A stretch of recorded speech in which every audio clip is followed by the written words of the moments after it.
When we look at the largest capital raisings, they seem to happen. Is it okay? Yeah. They seem to happen in I'm too heavy, obviously. Be careful, otherwise. The largest capital raisings seem to have happened in the private market recently. Yes. In Uber and Airbnb raising billions. Why don't they go public and then raise the money? What has changed? Well, I think it's a very encouraging sign that such large amounts of capital can be raised in the private equity markets. I think there is a bit of a difference between the United States and Europe still in terms of the fullness of the chain of financing.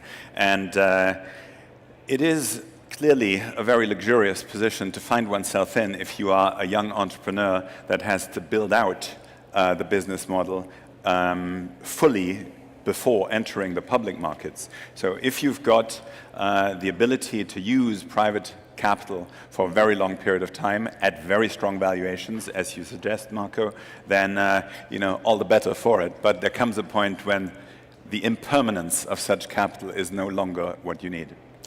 And is it that companies go public later, or is it just that we see some of these supercharged companies which are, I think it's the who is invested, and everybody tries to get in, and they create the scarcity value.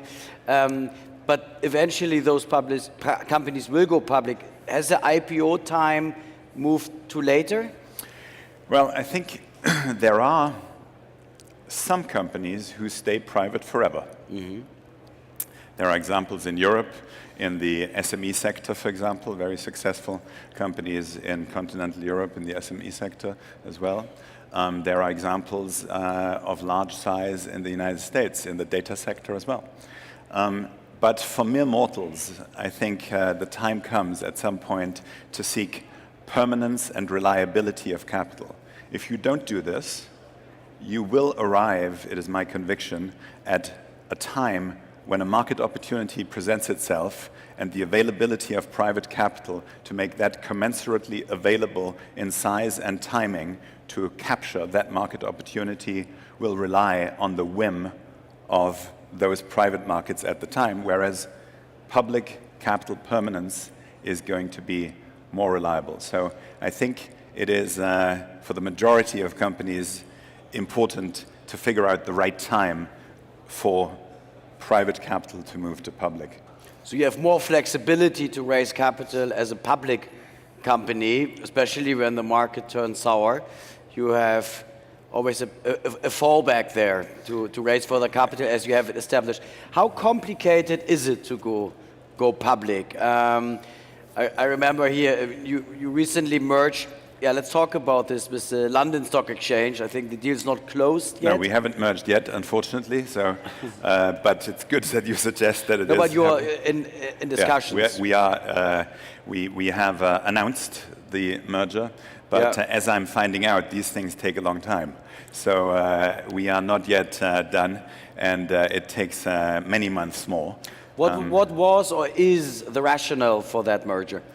Well, there is a broad rationale, but I maybe for this audience, what is very, very important, and I think some of the motive that all of you have for starting up small companies yourself is the following.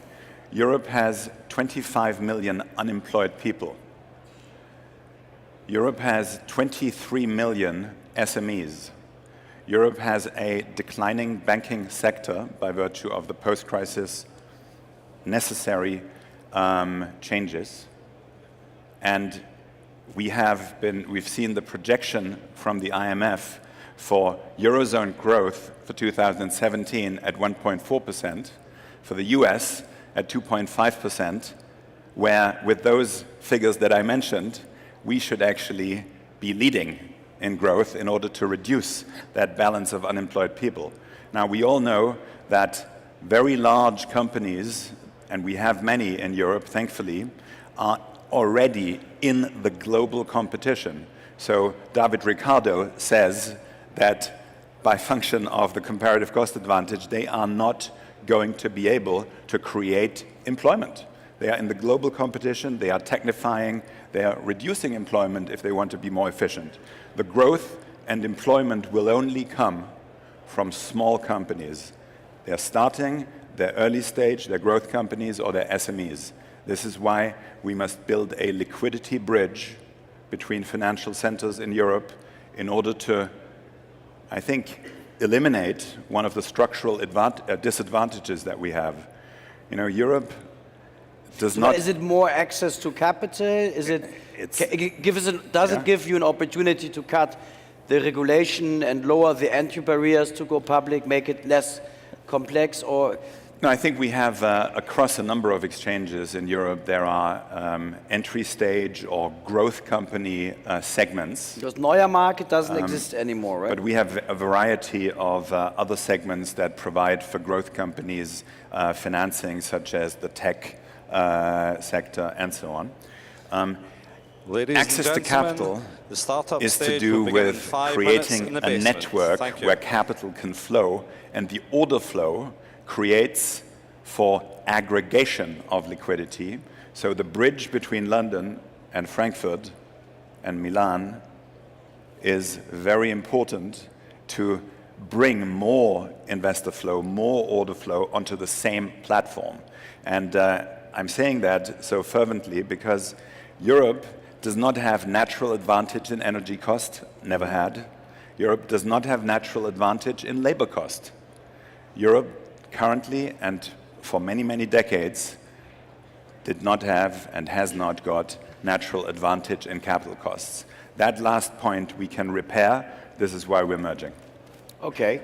So then the choice for an entrepreneur is becoming a little bit easier where to go public. We hope so. Have you looked at valuation discrepancies between the US and Europe? There is a stereotype that it's cheaper in Europe.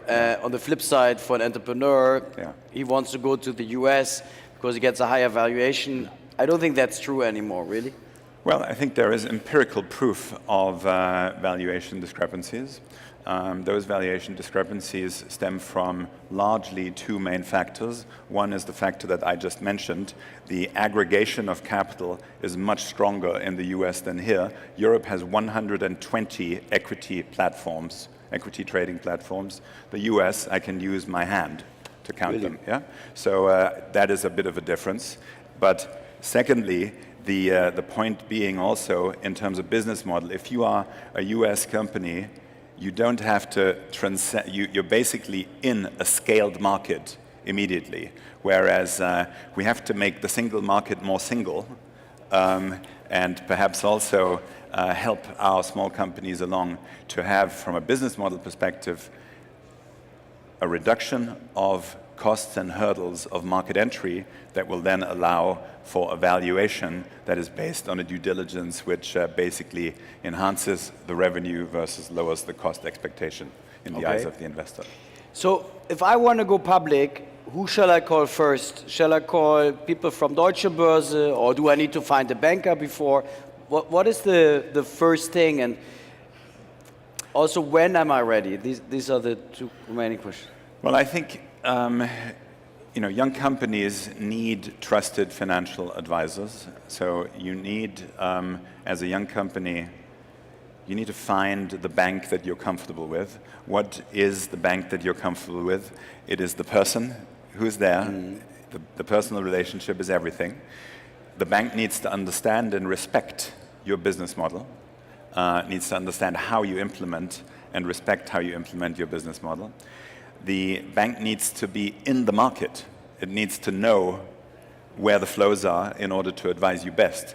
And I think that is sort of the starting point. And by all means, Eric Leupold is outside. He will also take your call. He is with Deutsche Börse. Do you recommend bankers then, or?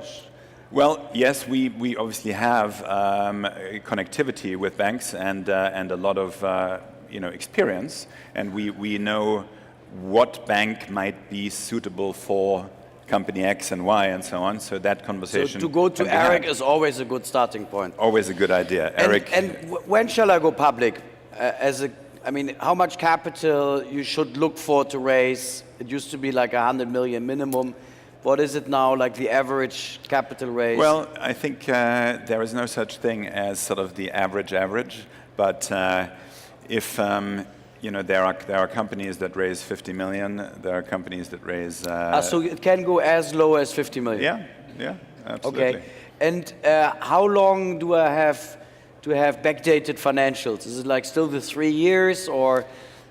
In general, it depends which segments you launch into, and clearly, I think what you're suggesting is make it easier. I think there is a price to pay if you make it easier. Transparency is a virtue and a necessity, and transparency is something that creates stability for the system overall, but also for this company. Yeah. That permanence of capital that I was alluding to a little earlier, it comes via the marketplaces and the stability in which they operate. And you create a certain credibility, trust around the companies which you bring to your exchange, and we need a little bit of moderation and curation around the companies you bring for those investors to provide the capital, as you say, even when the market is probably not as strong as we are in at the moment. Correct, we aim to do that, and I think a trusted platform, a trusted marketplace is something that investors can have much more faith in when they execute their investing volition. Yeah. And liquidity is a necessary, I think, good to create a price environment where people feel, okay, I can get out, I can get in, I can move my capital, which is the great difference to perhaps a fixed time period in the private equity markets. Well, Carsten, I think it's wonderful you guys are. When I received a call from Eric 2 years ago, and he told me that you were asked by the government in Germany and to look into the digital sector and the startups, and we received those calls over the last 9 years a lot, but rarely an organization, especially of your size, has been moving so fast to create not only awareness, but the obviously venture network. And we are excited to have you as a partner, because our objective is to support the European digital ecosystem and don't always lose to the Americans. So I think it's wonderful that Deutsche Börse is behind that idea, and I wish you the best of luck to consolidate, because it makes everyone's life easier. And if you do want to think about going public, please visit the Deutsche Börse stand. Thank you very much. You should think about going into advertising. You're doing that well. Good seeing you. Thanks.